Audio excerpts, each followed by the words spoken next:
రీతు చౌదరి దానికి ముందే captaincy task లో యాజ్ ఎ సంచాలకుగానే ఓడిపోయింది. దాని తర్వాత ఇక్కడ టెనెంట్స్ లో ఎవరు సపోర్ట్ చేస్తారు? ఇప్పుడు టెనెంట్స్ లో ఇప్పుడు రీతు చౌదరి ఉండేది టెనెంట్స్ లో. ఓనర్స్ కి సపోర్ట్ చేసి ఓనర్స్ కి కెప్టెన్సీ టాస్క్ ఇస్తారా? ఎవరైనా కాదు కదా.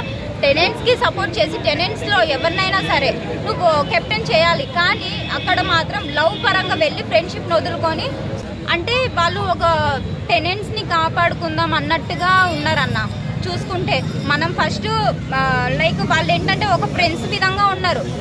సుమన్ శెట్టి, రీతు చౌదరి, తనుజ, ఇమాన్యుయల్. సో వీళ్ళందరూ కాకుండా ఫస్ట్ వేరే వాళ్ళని పంపించేసింటే సో మేమందరం ఫ్రెండ్స్ అందరం టెనెంట్స్లో ఉండే వాళ్ళం కదా అన్నట్టుగా వాళ్ళు ఆలోచించి బొమ్మల్ని అందుకు తీసుకోలేదన్నమాట. సంచాలక ప్రియా సక్సెస్ అయిందా? లేదు, అన్సక్సెస్ఫుల్ అయింది. ఈ వీక్ ఎలిమినేట్ ఎవరు అవుతారంట? ఈ వీక్ ఎలిమినేట్ మర్యాద మనిషే, అందులో డౌట్ లేదు. చాలా మంది ప్రియాంక అవుతుంది అంటున్నారు. ప్రియాంక అవ్వదు అన్న. శ్రీజ అరవడం తప్ప ఏం లేదు అక్కడ. తనకి ఒకవేళ గేమ్ ఇస్తే కూడా ఆడిద్దేమో, కానీ ప్రెసెంట్ అయితే అరుపులే తప్ప ఏమనిపించదు. చాలా మంది శ్రీజని ప్రియాని హేట్ చేస్తున్నారు. ఎందుకంటే వాళ్ళు నాదే బిగ్ బాస్ హౌస్ అన్నట్టుగా కొంచెం బిహేవ్ చేస్తున్నారు. ఎందుకంటే అగ్ని పరీక్షలో ఆడి వచ్చినందుకు వాళ్ళు కొంచెం పొగరుగా ఉన్నారు అనేసి అనిపిస్తుంది వాళ్ళిద్దరు, Priyanka and Sreeja. So demon Pawan అసలు డెమోన్ పవన్ అసలు ఫెయిల్. అందుకే ఇది రీతు చౌదరి ఫెయిల్ చేసింది కాబట్టి మళ్ళీ నాగ్ సార్ వరకు వచ్చి అది నాగ్ సార్ మళ్ళీ డెసిషన్ తీసుకుంటున్నారు అనేసి టాక్ వచ్చింది.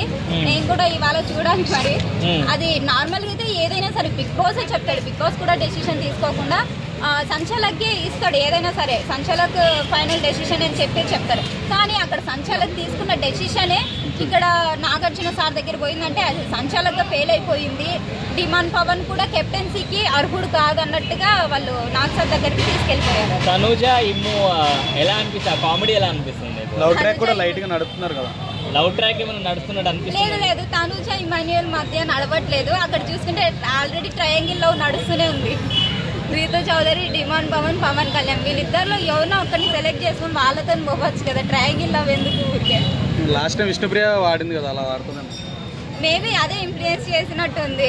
విష్ణుప్రియ రీతుని ఇన్ఫ్లుయెన్స్ చేసినట్టు సేమ్ అట్లానే ఆడుతుంది రీతు చౌదరి కూడా విష్ణుప్రియ లాగానే. ఇండివిజువల్ గేమ్ ఎవరు ఆడుతున్నారు మీ పరంగా? ఇండివిజువల్ గేమ్ అంటే ప్రతి ఒక్కరు గ్రూప్ గేమే ఆడుతున్నారు. ఎందుకంటే యాజ్ ఓనర్స్ గా టెనెంట్స్ గా పెడుతున్నారు కాబట్టి గ్రూప్ గేమ్ ఆడుతున్నారు అనేసి అనిపిస్తుంది. ఫేక్ గా ఎవరు అనిపిస్తున్నారు మీకు హౌస్ లో? ఫేక్ గా అంటే మర్యాద మనిషి అనిపించింది. ఇక ఫేక్ గా మర్యాద మనిషి, శ్రీజ, వీళ్ళు ప్రియా వీళ్ళు అనిపిస్తుంది.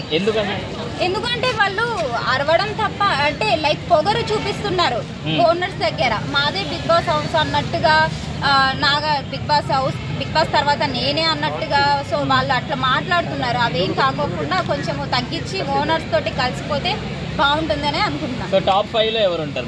టాప్ 5 లో వస్తున్నారు కదా, ఇంకా వైల్డ్ కార్డ్ ఎంట్రీకి వస్తున్నారు కదా.